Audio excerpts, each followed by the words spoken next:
welcome to another episode of the Winter Moon Podcast. I'm David, I'm Brian. And and I'm LJ Pena. and you are LJ. Yes, welcome in, LJ. Welcome back to the show. We're here to talk with you about some LVO related stuff.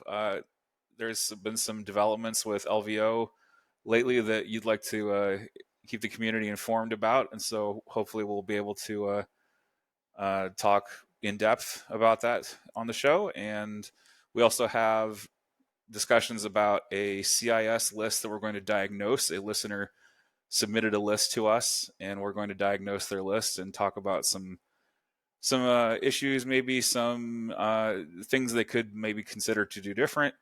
And we're also going to talk about the marked targets secondary objective to continue our series as we have done for the last couple of episodes on secondary objectives. So, LJ, let's dive in. Can we talk about LVO and what is going on with that? What is new?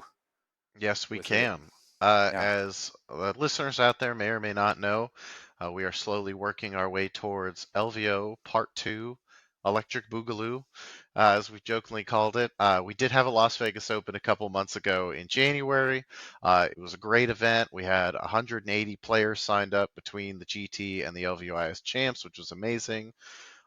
Even after drops, we still had 160 players playing on the same day on that Saturday of the event. So it was really positive. It was a really great time. And, I rested for a bit in February before we ramped back up again for Adepticon in March, thinking I'd have a nice long break to just enjoy my time and play a lot locally and do a lot of fun stuff here in Tampa. And then Frontline said, no, you don't get a break. It's time to start planning again. To which we all collectively said, what?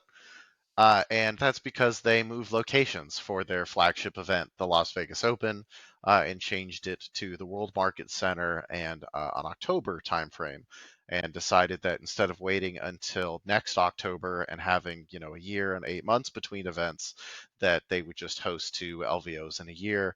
And so from October 2nd through the 5th, 2025, there is the Las Vegas Open once again. So, wanting to continue the tradition of running quality events at that convention, we of course signed Legion right back up with a very similar catalog to what we did at the event back in January. We are still a grand tournament, even with the date changing, it still falls within the current season. So we did still retain the GT status.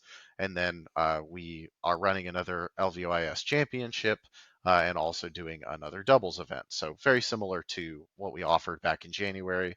But I wanted to try a couple different things because we had a chance to run another event this year based on feedback we got from the players. And so we did also tweak a couple things. So I'm excited to bring, another hopefully good product to the community and another good time. I think at the end of the day, even if the tournament, might be a miss in some aspects, people just enjoy hanging out, right? Because we have a great community and we spend a lot of time online talking to each other. But man, it's something special when you get in person with this Legion community. You get to hang out, you go to the dinners, you catch a drink with a friend, or maybe you duke out a score at a Legion table. It just, it really is something that, that makes us stand out, I think, amongst the other communities. So we have tickets going on sale soon. May 15th at 10 a.m. Pacific is when tickets go on sale. So, of course, first and foremost, I wanted to get that word out there because that is, basically brand new from yesterday. And so that is when tickets are going to go on sale. Just like previous LVOs, there'll be a ticket for your event. So in our case, let's say you wanted to play in the grand tournament. You could either grab a GT ticket, which covers Friday, Saturday, and Sunday in one ticket, and a convention badge separately, or you can do one of their like swag bag tickets, which come with the badge, the ticket for all 3 days, and some special prizes and whatnot that Frontline Gaming provides. Which is really exciting because those are very easy to get packages that also allow you to skip long lines, which people tend to like. So that, like I said, will go on sale on the 15th. We modified what we did in January a little bit for the GT by making it 3 rounds on Friday, 3 rounds on Saturday, and then the doubles is included for an additional 2 rounds on Sunday, rather than doubles being a separate ticket. it's the same price as January, but you get another 2 rounds of Legion added on for free. And then if we have enough people to warrant a 7th round to determine a final winner, those people are going to play in the morning on Sunday. So we'll have 7 rounds in total, but a guaranteed 6 rounds for everybody that comes for the main event.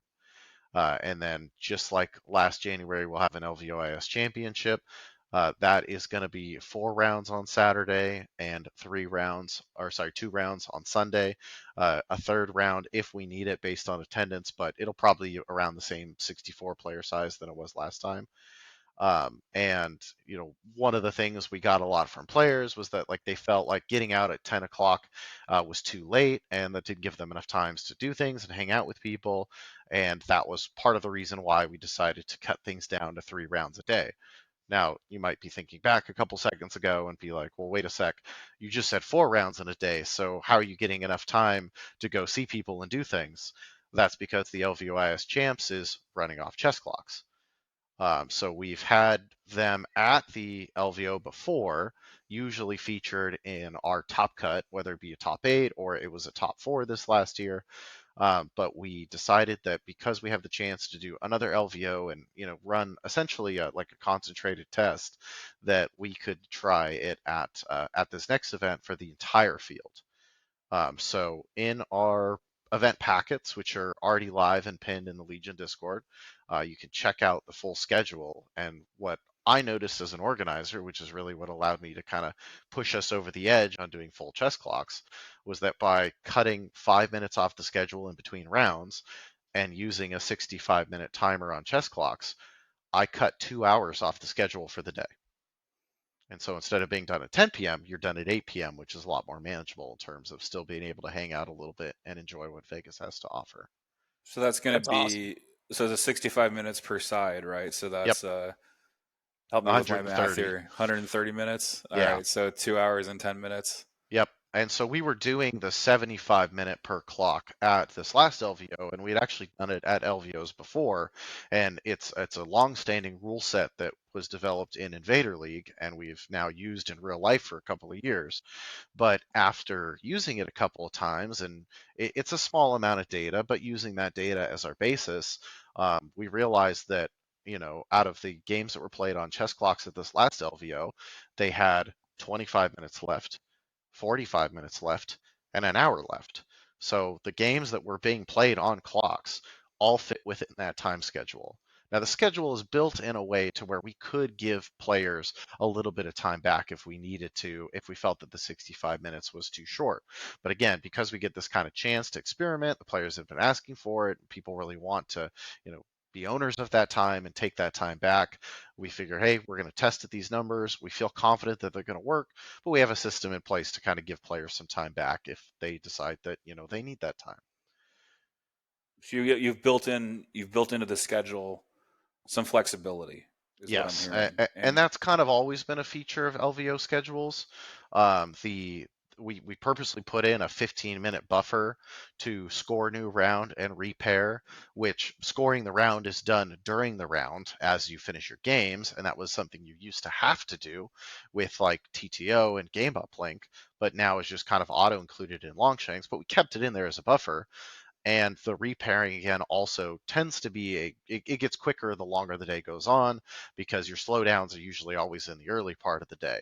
We ran this same system at the last LVO for the GT and the champs, and we were, I think, 5 minutes under schedule for one of the two events and 5 minutes over schedule for the other event.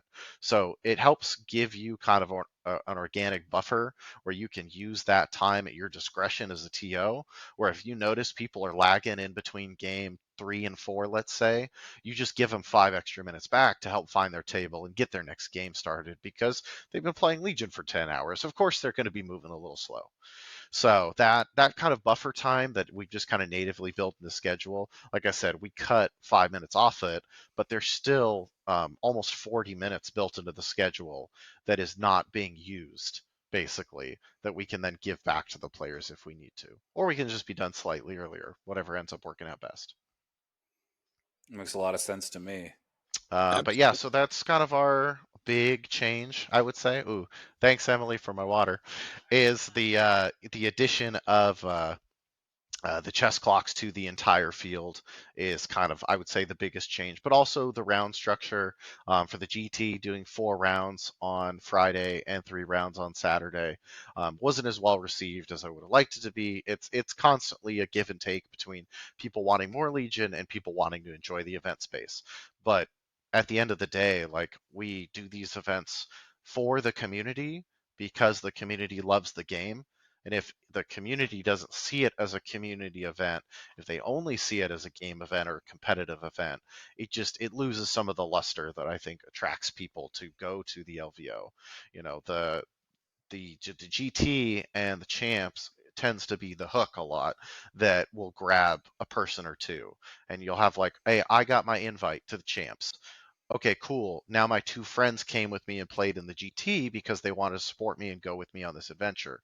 I think that was a huge part of LVO's success in January and why we're able to keep the tempo up and make it the biggest event we've had ever, even though other events had been going down in attendance overall with the lack of invites and stuff like that. And that didn't necessarily just come from the champs. It came from a combination of inviting people to the champs and then them inviting other people to play in the event. And then more people wanted to play in the event. So it had a very nice, trickle down cascading effect that was super positive. But I don't want to talk about that stuff as much, even though it's exciting, mostly because I still want to tell you guys about a couple other things that I think are cool. Our painting competition is returning. This time we're doing single miniature army, as we always do, and we're bringing back a popular category. We're doing squad, which is between 4 to 6 or 4 to 7 miniatures. I'd have to check the packet, but the idea is create a squad of something, like miniatures from the same unit, and present them as a single cohesive unit for that category. We are bringing the table painting competition back, which was wildly successful. That accounted for, I think, almost half my tables by the end of it, 45 tables, something like that, which was insane. People A lot of it. absolutely blew me away. Yeah, blew me away on that front. That was super cool. We've already confirmed this with Frontline.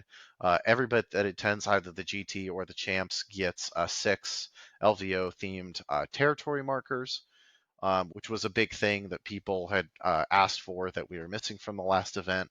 So I'm super excited to bring that back. And then Frontline has already pledged a bunch of support, whether it be trophies or plaques, as well as some of their swag they like to give away. And then we have streaming returning in the form of Imperial Goldfish again, which is awesome. And I know, David, you and I have talked about some of that front, and there's probably still much discussion to be had.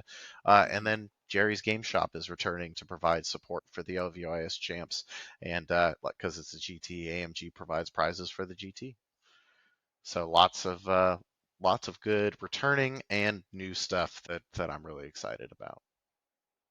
Yeah, and I mean, people who want to get in on this, they need to get in quick because those LVO tickets sell out fast, in Yeah. generally speaking. And plus, like you mentioned it a little bit earlier, people who want to experience this sort of like a more, I guess, higher is the wrong word. I think a more intense, I would say, competitive setting with the addition of chess clocks for the entire tournament. Hmm. I know some people are how to say it, they're negative on that, but I personally am very positive about chess clocks. I think having that extra motivation and the neutral arbiter on time is like a really Yeah. important thing for the overall fairness and competitiveness of the game. Hmm. But it's not a requirement. You can enter the GT if that's not your style, Right. and you can still get access to some really fabulous prizing. And I think running the GT and the champs, the invitational in parallel, is just a brilliant idea, and I think it's continuing to work as we get closer to October. Um, I lost my train of thought. Is there anything else that you wanted to say about LVO before we move on to our list diagnosis? Well, I was gonna say, Brian, isn't an event that may be near and dear to your heart near you using chess clocks here in the near future? Oh yeah. Yeah. Yeah. I believe Matt Flawed Zombie, who's organizing our Indie Open, Hmm. he's started practicing with some chess clocks at some of our locals.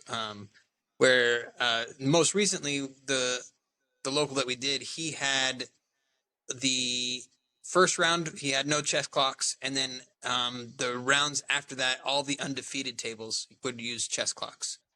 Nice. And I thought that was a really cool compromise to kind of feel it out. And I think from what I understand, it sounded like it was a success because I know that he's planning on doing that again for the Indy Open. I think actually Matt's going to play in the Indy Open, which I don't think he has gotten that, to do that ever in the past 2 years Nice. or past 2 times that we've done it. So I'm excited for him to be able to play, and he's got some different officiating crew so he can enjoy the competition. Good. So That's nice. yeah, Yeah, yeah. I haven't actually put it out there that I'm actually attending Indie Open. I'm going to attend as a player. I'm not going to be streaming. Not going to be doing Nice. anything. Just playing.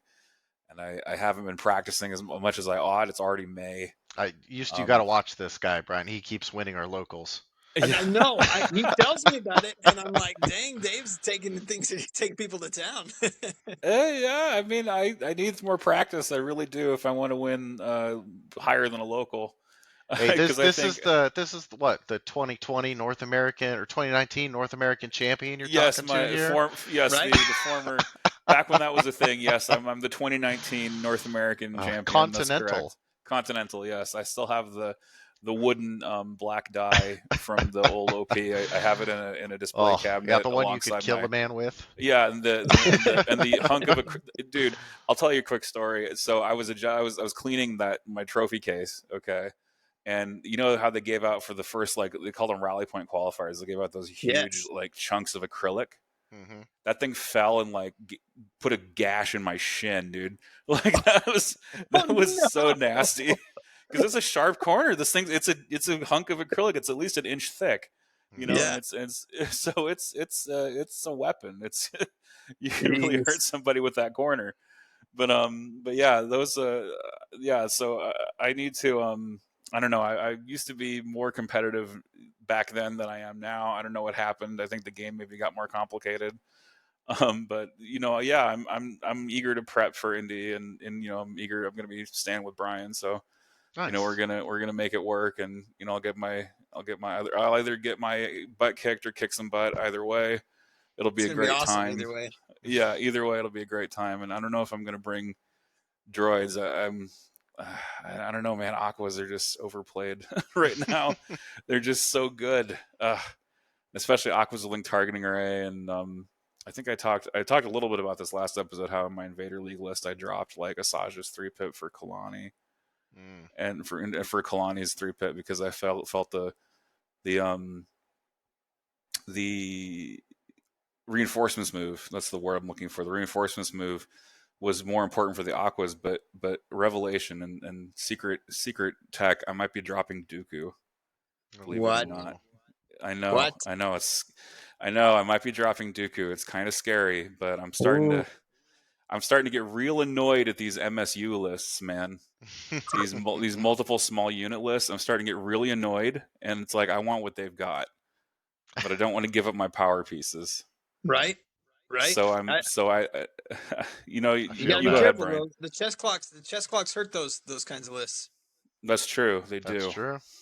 Yeah, chess Yeah, clocks do punish MSU. it's funny too. Locally, one of the biggest advocates for using clocks at LVO, and somebody who, after he saw the announcement, thanked me for pushing them, was Mowgli, who Yeah, that's runs, Rob. the 18, or I played against his 18 Rebel activation spam stuff at a local, and he was like, yeah, I've been playing on a clock personally, and if everybody's on them, I feel like it is a level playing field, and that was really good to hear from somebody that I know has been on the flip side of that argument and really pushed those types of lists.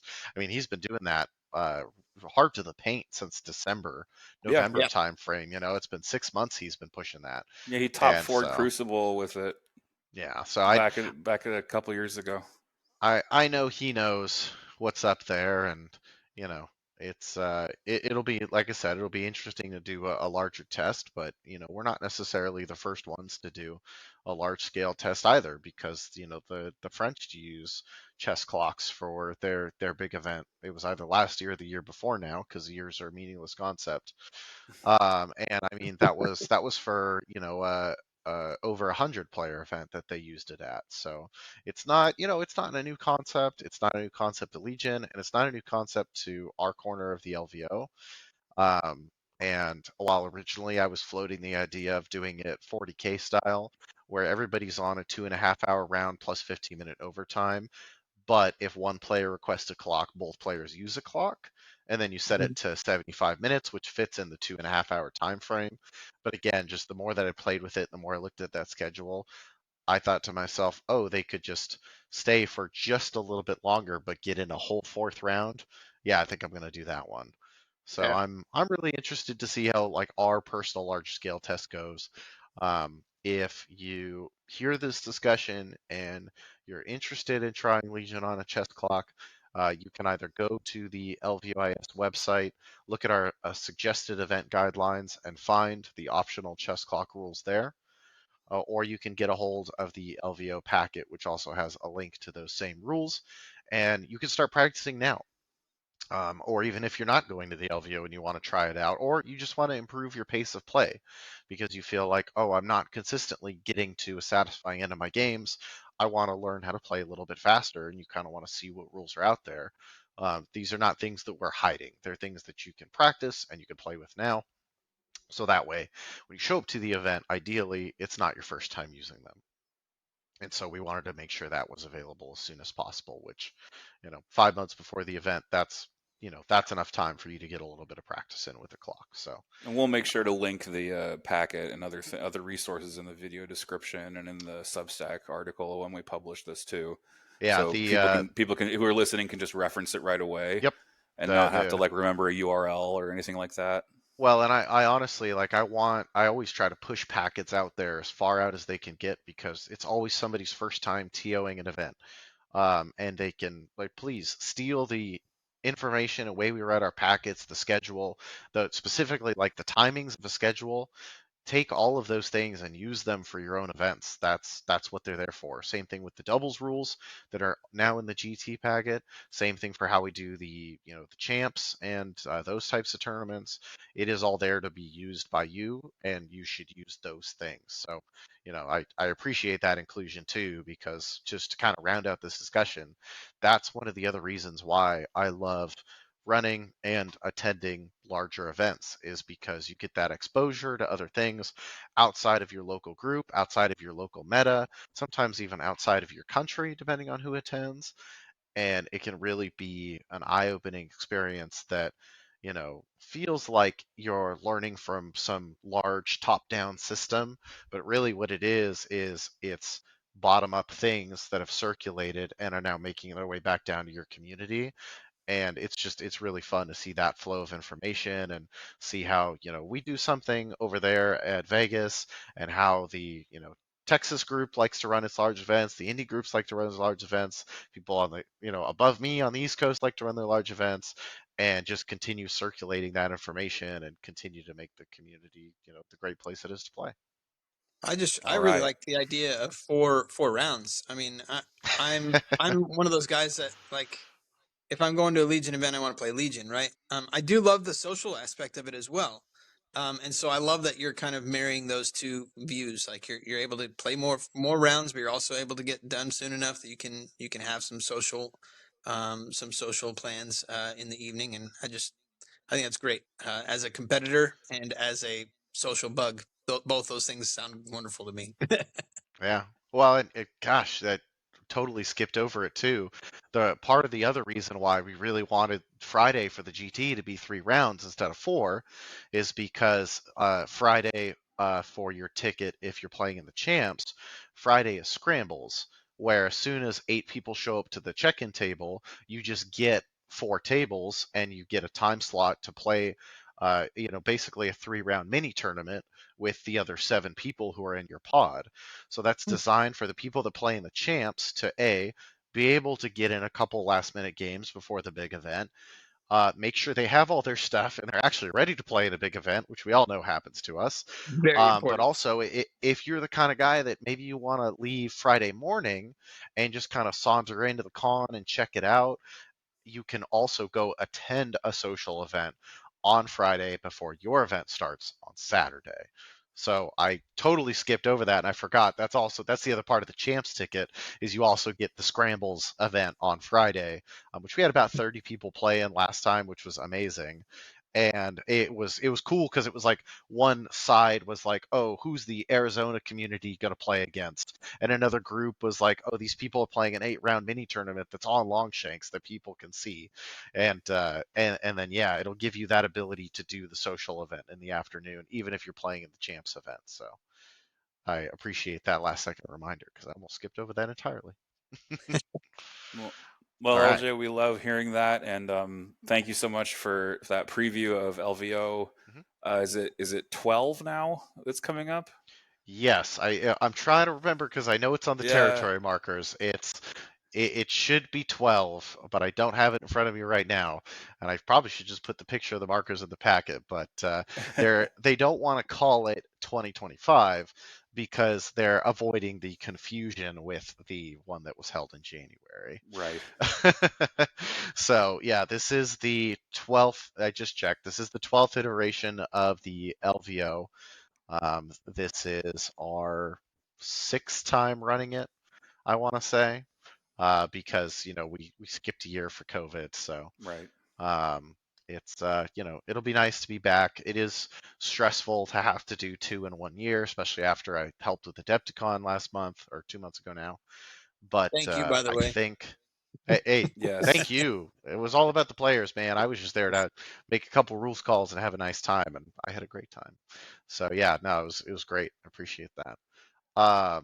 But now that LVO and Adepticon are exactly 6 months apart, man, that's going to be so much easier. That calculus is really tough for people that want they it really felt like a lot of people I talked to, they were like, "No, I chose LVO because it's really hard for me to do both." And for me personally, helping have a hand and run these things, man, it is so nice to have that gap between the two big events now. So I think this year is going to have a little bit of heartache, and I'm expecting a dip in attendance. That's fine. It's okay. We're still going to have a great time no matter how many people show up.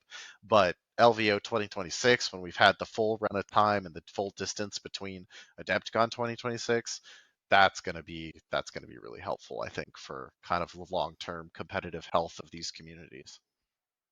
All right. Well, with that, we're going to go ahead and take our leave of LVO for the time being, and we're going to move on to I guess, our mailbag in a way, because we had a listener comment on one of our videos with a list, and they're saying that they have been playing now for about 10 months, and they played in Gen Con 24, and they placed in the middle of the pack, and they were looking for some list advice. And I'll go ahead and throw up the list if you're watching on YouTube.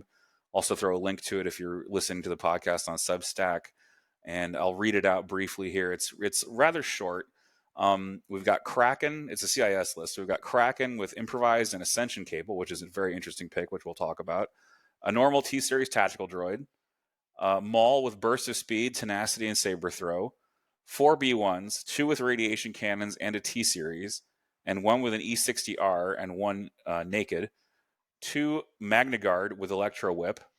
One BX droid with vibro swords. Doesn't say if there's any heavy weapons attached, and two aqua droids with the heavy and link targeting on one of those. And our listener writes, I would really appreciate any notes you have regarding the list in general. Battle cards I could include in my hand if you think this list can address most threats I may see on the other side of the board. Thank you and love the content. Um, Brian, I would like to lead off with you and your thoughts on what's going on here with this list. I really like the way that he's kitted out Maul. I think that that's some good Maul tech there. Is having that burst option, that saber throw option. Um, he has tenacity. I would prefer into the fray, but tenacity, if you're very very careful, tenacity can work for you. I would encourage if you're finding that your Maul's dying pretty frequently with tenacity, try into the fray and see if that works a little bit better for you. Um, I really like the rad cannons. I am a sucker for rad cannons. They're my favorite. Oh, And don't get me started. oh man, rad cannons behind the aqua wall. Really, like those guys they can pack a punch. And so I'm very interested to see how those go. I like the T series with the rad cannon because having those three red It's pretty solid. And then Electro Whips, fantastic, fantastic options right now, especially with all of the moving on to POIs. I like the BX with Vibro Swords. It's a good fast threat. Jump one is surprisingly wonderful. I mean, it's just like you don't. I don't know if you're playing against people who have played Legion for a long time. Sometimes that jump on the BXs takes people off guard because it didn't used to be there. So, um, yeah, and so I think everything. I like a lot of these things. I would definitely adjust the ascension cables. I don't know how often those are going to come into play, and there's just not a lot of height to terrain out there. I don't think that you're going to need those. Everything that you're going to want to get Kraken to, if it happens to be on height, which I don't think he shouldn't really want to climb much. But in case you really, really want to climb somewhere, you could get almost everywhere, like probably 99% of the places you want to get with just a regular climb. You wouldn't need the ascension cables there. So Yeah, yeah. I also I feel the same way about ascension cables, and I'll kind of chime in with some of my thoughts on the list too.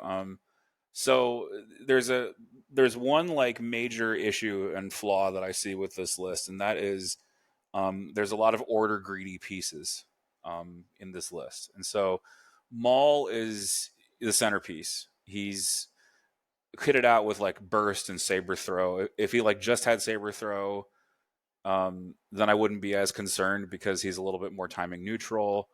You wouldn't be so pressed to have control on him and use his command cards to do things and use him as kind of a focus piece. There's a lot of things in this list that want to go last, Maul being one of them, but there's also a lot of things that want orders, like Aquas with Link Targeting Array. And I noticed that we've chosen Kraken here instead of Kalani.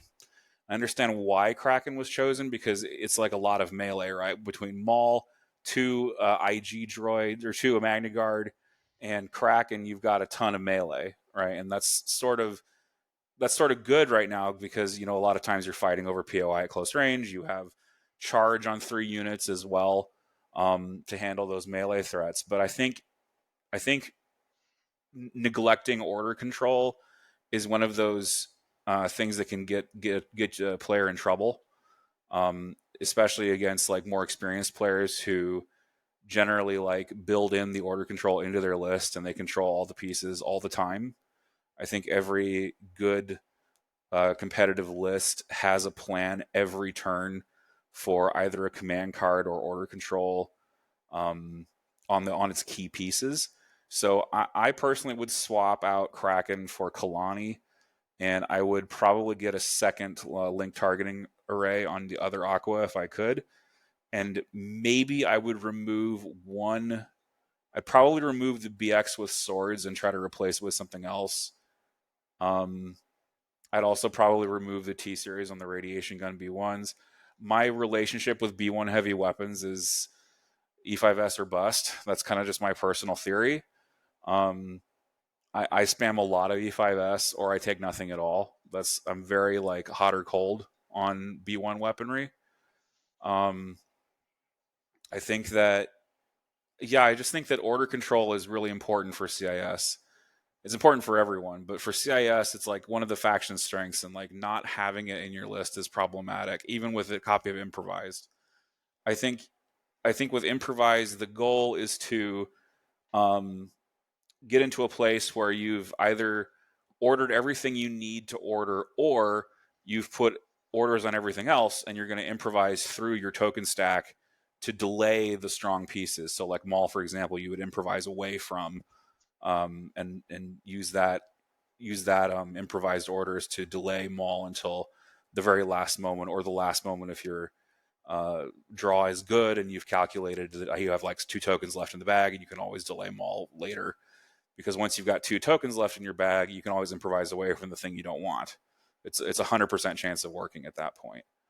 Um, so yeah, the 2 major things that I'm hitting on here are needs order control.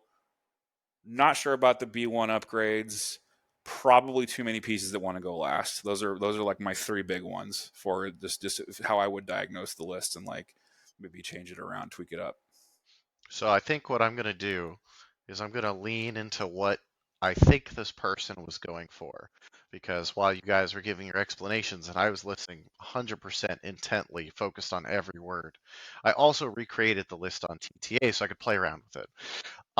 And here's what I did. Here's my take because I wanted to keep the spirit of this listener's list while improving it and kind of I borrowed some of the tenets you guys were talking about with my own droid biases thrown in there. I didn't put Grievous in the list, but the shirt was too perfect not to wear tonight. Yeah.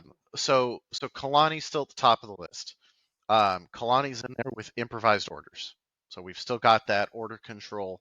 Um, just that little bit of extra because when you've got that mixed, kind of Maul approach who almost acts like a bounty hunter, it does disrupt you enough that sometimes you need the extra control. It keeps the T series, but adds Electro Binos to the T series so he can be a little bit more of a support commander and bolster and give out stuff with Electro Binos. This is also also so you can support Maul and something that we kind of said at the beginning here. Super easy to add into the fray onto Maul because I noticed he was missing a training slot. So he's got burst of speed, he's still got tenacity, he's still got into the fray, and just lean into it. If you're going to play a super melee heavy list, don't sit back with Maul and Saber throw. Run force choke. It's still good. Choke things. Trust me, you won't forgive yourself if you don't. And then that goes right into the battle droids, which is, and this is my heavy influence shining through here. I also got rid of the T series and the E60 to kind of create some point savings, and I just did 4 Rad Cannon B1s. Because if you're going to throw that list up there, go all in on the Rad Cannons because they're great. The 2 red don't automatically bounce off heavy cover anymore. So those Yep. reds are making it through to their target way more than they used to, which is why every single list I've started in 2.6 has started with 6 Rad Cannon B1s. And David, I've ran that list because you've Oh been there yeah. for some of it. Yeah, we Uh, both finished 3-0 with I was running my Dooku Snail, you were running well, your Rad Cannon spam. it was a rad list. It Uh, was I very rad. I kept the spirit of intent throughout the rest of the list. 2 Magna Guards with Whip, 1 BX with Vibro Sword, because I like that as another linebacker unit that you don't mind. Like I said, like you guys said, surprising people jumping over things. It's not a keyword they used to have. And then I was able to re-afford that second linked targeting array, so both the Aquas have the linked targeting array. So my plan for the list again would be to lean really heavily into the double direct that the T series and Kalani give you. You're guaranteeing your droid, your B1 line is going to have orders. You're guaranteeing that you're going to have an Aqua or a Magna or a BX, whoever's really in the thick of it. If you combine that with your command cards, I do think you can get really good order control on a majority of your turns to where your bag is going to be just those 3 special forces or commanders. And then again, if you hit a commander or a Maul and you don't want a commander or a Maul, you just impro out of that, like you were talking about earlier. So again, Kalani improvised orders, T series with binos, Maul with burst, choke, tenacity into the fray, 4 Rad Cannon B1s, 2 Magna Guard with the whip, BX with just the swords, and 2 Aqua Droids with the heavy and the link targeting array. Is there any room to get into the fray on the Magna Guards also? You would just drop the Electro Binos off the T series, and Okay, that's the 4 I points each for the I think Magna it's Guards. worth. that's my Yeah, personal tweak. Yeah, I would like that def- as well. Yeah. Sure. Yeah. Um, And, and, I and if you're love. really leaning into the melee, yes, I think that's a good call. So that comes down to me to flavor, but I totally see the value in that. And that was standard on all my Magna Guards is they would start with the base unit and into the fray, and then I would think about heavies. I love the BXs. Personally, I think they're just a great unit that can get an additional 8 inches onto the board on round 1. Like your Magnus, they can double move, right? But the BXs they're gonna get a speed 3, and then they're gonna double move. And with the amount of the way that I've seen tables set up, um, I would be confident that I could get my BXs in an aggressive spot where they're also safe, where my opponent now has to think about dealing with them constantly, because they're just going to pop out and mess something up on a back line or on a wing, because they're completely hidden and they're in a very aggressive spot, and now that throws off my opponent's game plan. And I think that they're a little bit of they can sow some chaos, and I like sowing chaos for my opponent. Yeah, I mean, hey, if you force decisions and you force questions to your opponent, eventually they're going to make a bad choice. So Yeah. that's a very good way to think about, creating that chaos for your opponent to deal with and trying to exploit an advantage there if they make a mistake. And a lot of high level Legion is punishing mistakes, Yep. and so creating those choices where there's two bad options is critical to sort of making a gap where you can then exploit your opponent's poor choice effectively. Yeah, and honestly, like I'm with LJ on loving those rad cannon B1s, because you can pop in front of those aquas at the end of a round, shoot something, and at the beginning of the round, the following round, move those aquas in front of the rad cannons and keep them safe. Because rad cannon B1s, they melt just like B1s always melt, right? But if you can keep those guys alive and keep that rad cannon firing every round, oof, it's gonna it's gonna add up quick. Yeah, and I think that range two is way less limiting when you're fighting over POIs than it used to be, before. So I found that I was getting more shots than I used to with them, and the shots were more effective. And you get that like lucky one wound in on something important like a commando unit or arc or some sort of hard like 3-up save unit, and then the poison kills another one. I mean, it's value town a lot of times, and it's a cheap unit. It's not an expensive heavy on an already cheap platform. So I, a lot of people like to build droids starting at naked droids and not putting anything on them. But that's not the way that I like to build mine. So, man, if you have the capability to run 4 rads, which isn't as bad as telling somebody to go run 6 rad cannons like I just did, then try it and see if you like it. And you have other things in your army that do that role. Running the 60 is covered by other units in your army. So don't lean into it with your B1s. Just kind of keep them normal across the board. So you can almost think of that chunk as one unit that is accomplishing one mission with those 4 units of B1s and use them in that way rather than thinking about them as individual units. And I found that has been very successful for me in this current edition of Legion. Our listener asked also what battle cards they should include, and I was thinking what let's flip that on its head. What it's probably easier to say what missions should be avoided Mm, by this list than maybe what missions it's strong on. One that I really think it could avoid um, would probably be shoot, I just lost my train of thought. Shifting priorities. hmm. I don't think there's very many good units you want to run out on the flank with this list. Yeah, I like playing shifting when I have like the one crab droid that's pushing Dooku up the board, or droidicas that I'm comfortable throwing on the flank. I do think this list is definitely going to want to act a little bit more in concert that some of those lists that can afford to split off, and shifting might kind of push the limits of where you want to extend yourself. This feels like a list that's going to do well staying very tight and choosing one place to force a big melee engagement with a lot of these complicated pieces, whereas the aquas, kind of provide a consistent fire base while everything moves up. So shifting was going to be my one I was going to bring up too. So good call. Yeah. What do you think, Brian? Looking at it, and um, I like that he has a lot of melee units that are. I mean, so normally if I see a list like this, I would normally if I don't see force push in a list, and I tell him to kind of avoid close the pocket. But this is a list that can swarm really well with the aqua with guys behind the aqua droids, and aqua droids cannot be pushed. And so Hmm. I don't think he's as scared of close the pocket as other lists are with that Hmm. don't have force push. I think he's fine with close the pocket because he's got that aqua droid wall to keep all of his stuff safe and to be able to go last onto a point. And honestly, if an opponent's force user comes on and pushes the B1s off or pushes his BXs off, they can't push the aquas off. And so I think that gives you some room to play there. So I wouldn't necessarily avoid close the pocket. I don't think it'd be my first choice. I think this list does really well with uh, let's see here. What I about bet like recover the research? recover research is okay.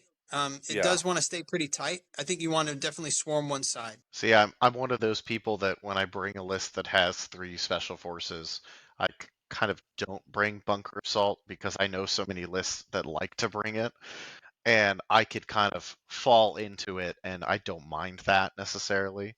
So I almost wonder if there are things that are more comfortable if he either has that as one of his last picks or doesn't even bring it, knowing that if somebody pushes me into it because they choose their objectives and we land on bunker assault, I'm still happy. Which I think is kind of an interesting way to look at list building too. I would play breakthrough. Yeah, I would play close the pocket, and I do think with recover the research you could really just swarm one side, focus really hard on one side, and maybe a little bit more on scoring the secondary, and then if your aquas clear the point closest to you, that's when you start pushing closer to that point. I really like intercept signals with aquas. Yeah, it's just intercept signals are good with aquas because aquas are good. They're good for starting off, right? Aquas aren't going to last the entire game if they're you're going to be your intel token holders, um, because your opponent's going to want to kill those. But with you got if you got the magnas behind the aquas ready to pick up that intel token and then get into melee, a magna squad with a whip and with into the fray, that's a tough unit. That's going to stick around. That's going to continue to farm your points on on those POIs with those intel tokens. So I think that's intercept signals is a pretty decent option. Well, I just wanted to say thanks to our listener that wrote in at Diary of a Wounded Warrior. Thank you for writing into us, and thank you for being willing to have your list taken apart by 3 CIS players who each have different opinions in some ways about what you ought to do. So hopefully that doesn't confuse you too much. But I'm hopeful that something productive comes out of that for you. And best of luck at Gen Con 2025. We're going to move on to our third and final segment of this show. It's going to be about marked targets, the secondary objective. Marked targets, let me read it off here in my Legion I got it up, HQ. Dave. You want me to Oh, read you it? got it? Okay. Yeah, go Yeah. ahead, please. Starting with the blue player, each player chooses 2 friendly units and 2 enemy units. A player may not choose a unit that has already been chosen. The chosen units each gain a marked target token. Scoring a unit, or so with scoring, when a unit with a marked target token is defeated after the effect is resolved, that unit's opposing player scores 1 VP.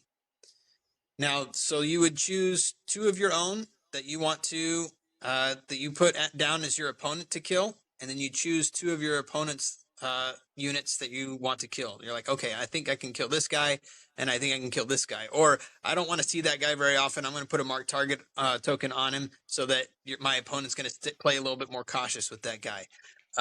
Those kinds of things are things you want to think about, but also be aware that your opponent's going to be putting down 2 on your own list that he thinks that he's going to be able to kill, or he or she, right? And so each player has 4 units with a marked target. So there's a maximum of 4 VPs for the secondary in this, and this one's fun because the points rack up pretty quick.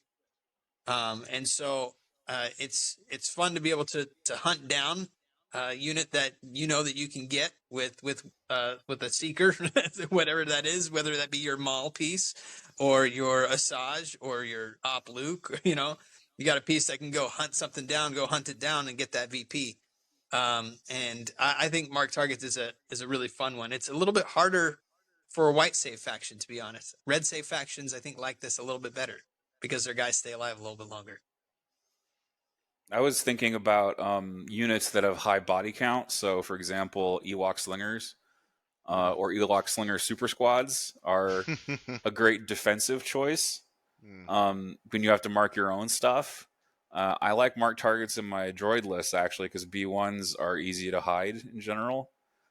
Sometimes you can't hide forever. Depends on how fast the opponent's units are. So, um, for example, a snail can has enough like maneuverability to just hunt down a marked target. I think that's a great unit to consider this secondary objective for, because snails have just such high maneuverability and speed.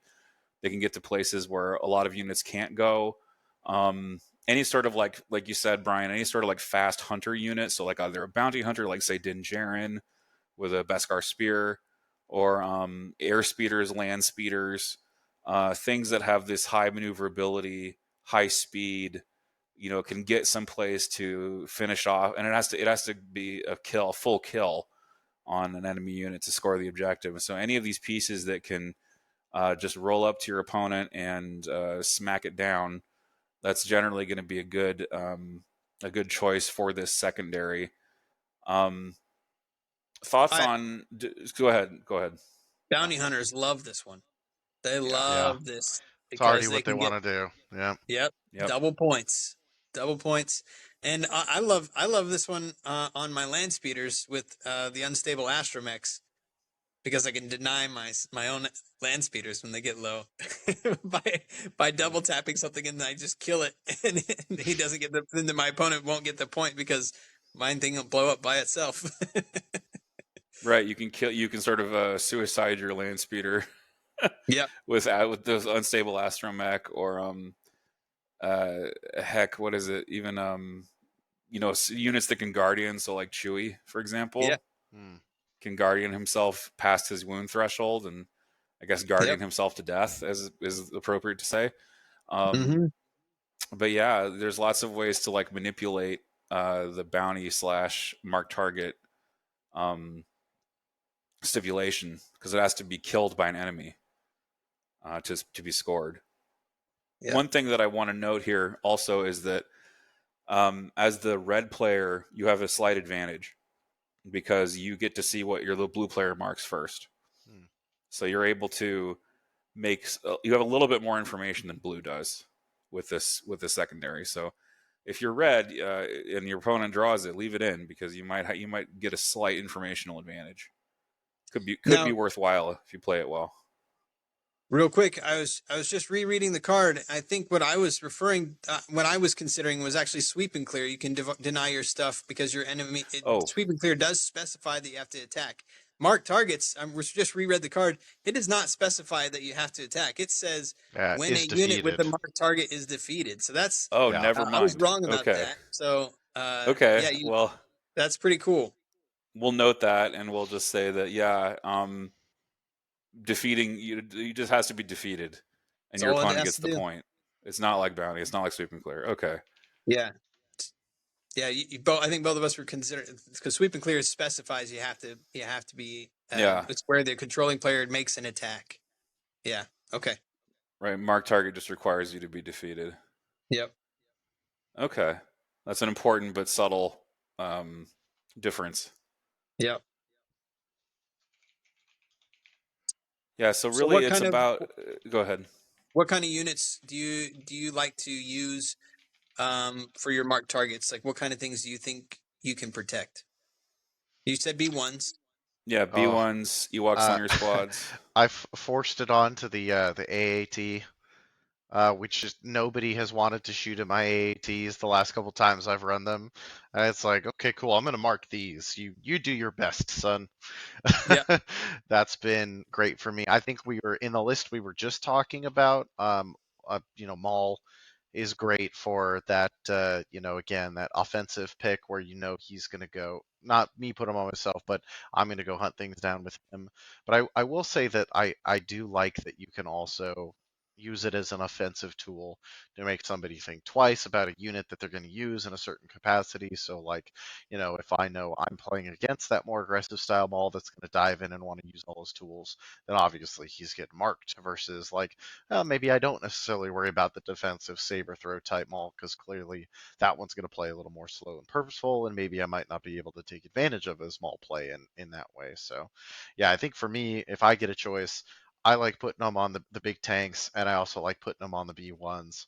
I haven't really ran as many super squads, so I haven't had that experience. But you know what? If I was running a big Geo list, then that seems like a a fun choice to put them on the Geo super squads. So Oh, yeah. 100%. When I ran into Geo Super Squads, I would definitely mark the Geo Super Squads because they were like I don't want to say impossible, virtually impossible for your opponent to score a kill because they can triple move away. Hmm. Yeah. So they need something super fast to catch them. And that doesn't happen in every list. Massive Um, B2 squads love being marked because they Super don't. B2s. No one wants to shoot at super B2s. Well, they take um, forever to Yeah. kill. yeah, I personally, as someone who plays a lot of rebels, I like marking buses if I've got a lot of uh, tech for to heal those buses up, which Mm. I personally like a lot of little healer robots. Um, but things that are hard to kill are generally things you want to mark for yourself or mark for your opponent when you're choosing. I think that you want to make sure those are staying safe. That you're picking stuff that you're going to pick up off the table, and you're choosing stuff that either you're forcing your opponent to shoot at something they don't want to shoot at, or something that is very hard to kill. ATST with astromech backup. Yep. Mm. Same principle. Yep. It's armor 5. It's got 11 wounds. It's got astromechs to heal it. If you try to score the mark target off it, it's basically not happening unless you have some enormous amount of impact. Hmm. I'm thinking like an AAT with an AP shell with like impact 7 or whatever. Yeah. It's got some huge impact value. Impact lots. Yeah, impact a lot. It's It, just it's 5. Impact 3 oh, it's from the 5. shells and 2 on the cannon. Yeah, it's 5 plus critical. So there's Yeah. a lot. That's why I think I added critical 2 and impact 5 together in my head. But yeah, same principle. It's just it's a trap for your opponent basically. If they try to score that mark target, they're going to encounter a lot of resistance and waste a lot of time potentially if they don't score it. Aqua droids are also a good mark in my opinion because they can move away. I've actually had aqua droids. I've done like 10 wounds to an aqua droid squad and had to just run away. Hmm. Ugh, And then I gross. had to kill it. I had to kill it through unconventional means. So I had to use an ordnance token on it. That's And Oh, that's funny. like, fun. yeah, that was really funny because it was like, oh, yeah, your aqua leader back there with a mark on it. My ordnance hit it, so I actually managed to kill it. But it was That's one of those awesome. things where I was just rolling my eyes when he ran away, and I was like, oh my gosh, I just spent all that time putting 10 wounds on his aquas for nothing. But it I was like Jeez. that. still it's so painful. Yeah. What are some other good targets, good interactions we can think of? I know something you don't want to put a mark target on is like a 5 health hero. I'm Mm. thinking specifically like Asajj, Boba Fett, things that can just die if their saves give out. Yeah, a lot of the mid-level commanders, sure. Mid-level commanders, yeah. Yeah. Um, those are bad mark target options generally. Yeah, I think Things you're planning on trading like Black Suns, I was gonna say I horrible. think there are a lot of lists that have these weird like one-off linebacker units. That's where Black Suns kind of came to mind, or like Hmm. it can be really. I think it can mess with your opponent's game plan if they've got two of something. So like if you were playing against me and I was bringing the listener list from earlier, I am okay, I'm being cheeky and I mark my two of my, B1s or the two aquas we were talking about earlier. If you then mark my two magnet guards, that really messes with my plan because it's not like, oh, well, I have a safe one I can commit and one I have to be a little more cautious with, or I risk, I run the risk of giving up that victory point. And so I think just if there's not a very obvious target that's like this is central to my opponent's game plan or it's going to dive me and I know I can corner it and knock it out, I think also trying to pick something that is redundant, so you now potentially remove the your opponent's ability to use that capability, or at least be more cautious when they use that capability. I think is also a fun little mind game you can play with that secondary. Another example being like they have two ATRTs. So you mark both the ATRTs. If they overcommit one of the two ATRTs, you're going to walk away with a victory point. You know? Yeah. Yeah. Things you can just sort of snap off if they get a little too aggressive. Again, punishing mistakes. It's the same. It's sort of a running theme here in higher level competitive Legion. Yeah, and if you have things that are fast, you can just choose stuff that you know that they're not going to have good order control on early on, and like on the in round one. If I know that I'm going to go really, if I'm going to go dead last with two of my very fast units, and I'm going to give them a couple of units that they don't have good order control on, then uh, it kind of forces them to be much more cagey with that unit, and not as like, I mean, you got a naked B1 squad that you're going to hide the whole time, or that you're using to go in and grab some POIs. Um, I think that fast, quick units really like this objective because you can get around hiding. You can force your opponent to um, hold back stuff that they want to usually use, like you said with the Magna Guards. I just think there's a lot of um, interesting tricks that you can play, but it does feel like it's a little bit more of a straightforward um, uh, secondary in terms of gameplay. Um, but when you dig down, there are some cool strategies that you can use as you practice it. Yeah, and I was actually thinking as you were talking, I was like, yeah, if you run like a 14-act double airspeeder, like this is like perfect, right? I'm going to play shifting primary with my airspeeders, and then I'm going to play mark targets and mark the things they're going to try to score the wing objectives with. Mm. Because if I mark those, guess what happens? The two airspeeders come zooming over. Not only do they knock out a marked target that was going to try to wander over to the far POI, they're also going to score that shifting objective because they'll both stack on it. So you're getting double points effectively.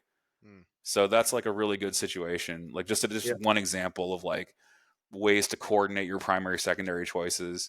Um, and that's not hard to do um, if you draw advanced intel, because your opponent's gonna have to blow up one of their vetoes on your intel probably. So you're gonna have a really good chance to secure both primary and secondary. So that's a little note, that something that I've discovered recently in my games is like, yeah, if your opponent draws intel and they have red, you are in hot water because you're gonna have to blow up one of your vetoes on their intel, and they're gonna get 2 picks last in a row, which is like, it's effectively 2 picks in a row.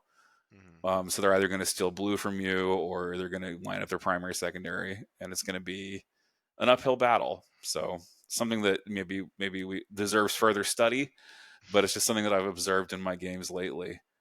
Um, Gentlemen, do we have any more thoughts on marked targets before we close out here for the evening? I That don't. seems very solid.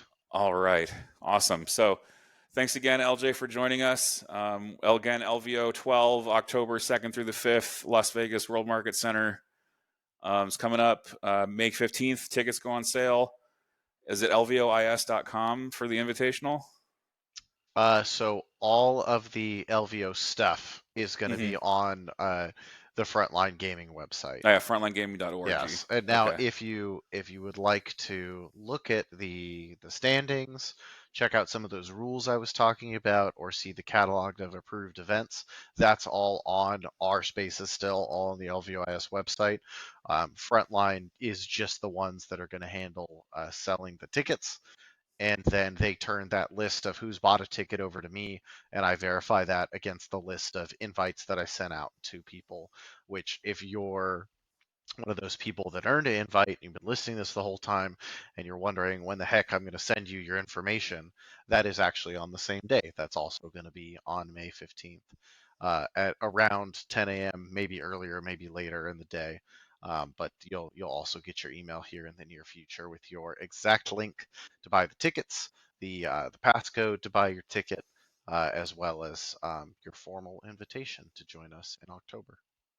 Wonderful. So keep an eye on your inboxes, folks, if you're eligible. Yeah, And once again, this has been the Winter Moon Podcast. I'm David. I'm Brian. I'm still LJ. And we'll see you next time, folks. Thanks for listening.